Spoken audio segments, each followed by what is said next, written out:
Harlem's Little Blackbird, The Story of Florence Mills.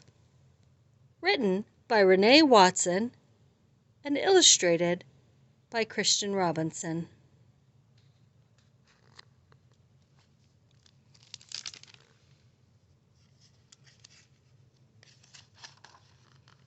Harlem's Little Blackbird. Random House. They called her Harlem's Little Blackbird. Her name was Florence Mills. She was born in 1896 and lived in a teeny tiny itsy-bitsy house in Washington, D.C. A house so fragile it would shake whenever a thunderstorm came. Mother said, "Don't fear," and she would sway back and forth to the rain's rhythm, singing the same spirituals that had carried her family through slavery's storms. When peace like a river attendeth my way, when sorrow like sea billows roll, whatever my lot thou hast taught me to say, it is well with my soul. Mother's voice wrapped Florence like a warm blanket. Florence started singing too. The louder the thunder roared, the stronger she sang. Soon the storm faded to a damp drizzle, and then the drizzle disappeared. Her voice had chased the storm away. Florence thought, if my voice is powerful enough to stop the rain, what else can it do?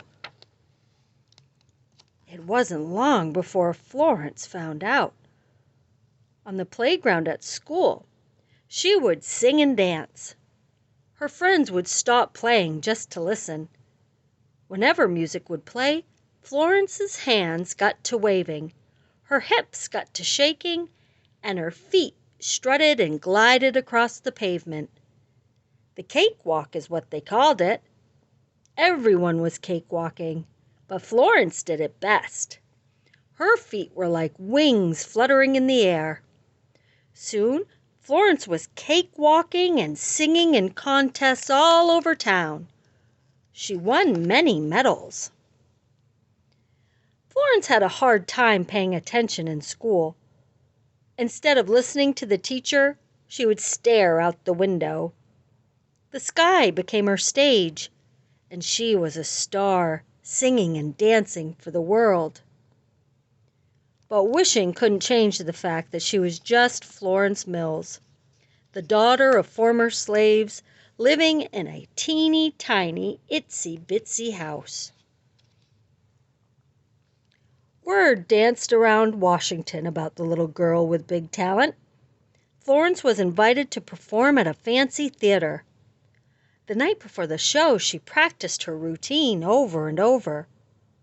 On the day of the show, when Florence and her friends arrived at the theater, nothing was what Florence had dreamed it would be. "They can't come in," the manager said. He pointed to the sign that read "Whites Only." "No Negroes in the audience." Florence used her voice to stand up for what was right. "If they can't go in there, I'm staying out here," Florence said.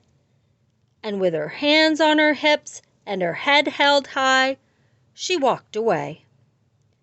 "Wait," the manager yelled, but Florence kept walking. He begged her to perform and snuck her friends in to see the show. That night, Florence performed her best routine.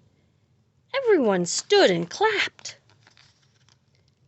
Less than 6 years later, her family moved to New York City. Florence and her sisters became a singing and dancing trio, the Mills Sisters. They performed at Harlem's Lincoln Theater. In the summer, the Mills Sisters spent their days at Coney Island. Florence never got tired of going on the rides and playing games at the arcades. But nothing was as fun as performing at the Surf Avenue Opera House. Reporters followed them everywhere. And there was one sister they adored the most, 16-year-old Florence. "Come hear the woman who sings like a bird." When she dances, it's as if she's flying. And she was. She flew from stage to stage, all over the country, from the East Coast to the West Coast, until she landed at New York's 63rd Street Music Hall.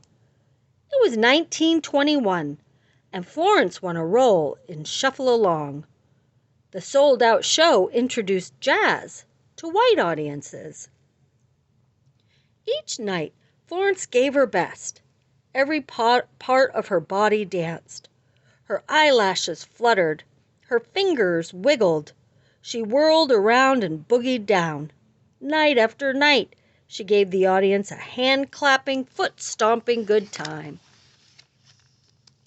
A very special thing was happening in Harlem, the Harlem Renaissance. All kinds of creative minds contributed to Harlem's cultural movement. Langston Hughes penned poetry. Duke Ellington composed jazz classics. And in play after play, Florence continued to mesmerize crowds. In From Dover Street to Dixie, she was so good, the cast was invited to London.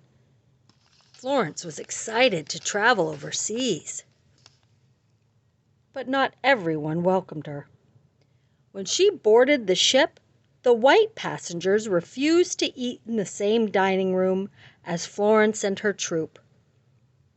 When she arrived in London, many people threatened to boycott the show because they didn't want to see black performers on their stage.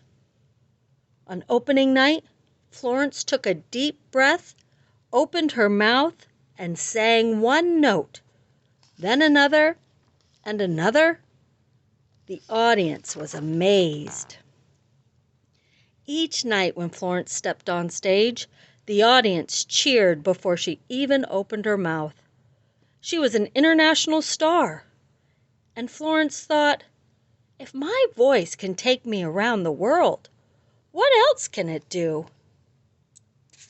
After Florence sailed back to Harlem, Mr. Ziegfeld, an important Broadway manager, offered Florence a lead role. She would have been the first black woman to star in the Ziegfeld Follies.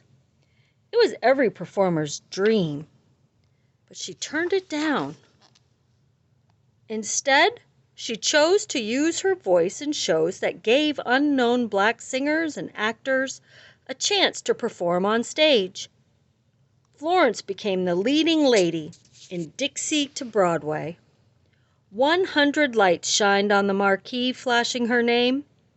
The daughter of former slaves, who grew up in a teeny tiny itsy-bitsy house, had made it.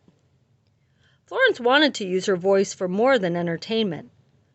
In the show Blackbirds, she sang, "I'm a little blackbird looking for a bluebird."